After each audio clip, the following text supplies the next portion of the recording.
I do not know these engines very well at all. This is Volkswagen 2.0. Has an oil leak that underneath the car you can see quite a bit of. I followed it up and it's coming out of the cam, whatever they call this, a magnetic. I do not know the terms for Volkswagen, so yeah, I'm gonna sound dumb. I'm just gonna talk and you guys can roast me in the comments.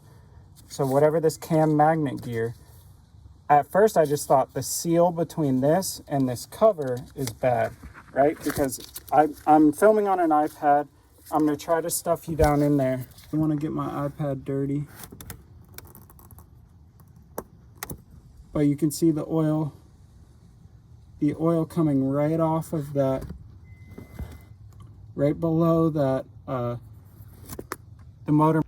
What I think is actually happening, which I don't hear many people talking about, is I think that this gear, this plastic, the cam magnet sensor has actually failed and is leaking out of it. I don't think it's the seal leaking. You could replace the seal 5 times. I bet that this part, there's a crack in this plastic somewhere or whatever, the internal seals of it have failed and it's leaking right out of this. So you could chase this leak. This timing cover's already been replaced. The gasket's been replaced.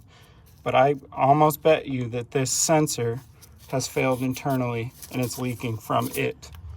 That is my guess. I do not know these cars at all. I don't know if that's actually common. I just thought that was interesting. I've never seen that before and I could be totally wrong. But that is my suspicion. If you're chasing an oil leak and you've replaced this, you replace the seal, you're still getting that leaking from the bottom. This part is not that expensive and it possibly has failed internally. You could also clean it really well, add dye, UV dye, and then check to see where the oil's coming from. And if you're seeing it come from up above and it's just showing up on the outer exterior plastic, then it has to be coming from that piece. And it is under pressure, so it makes sense that it could be squirting out. Internally, externally bleeding, basically. All right, well, thanks.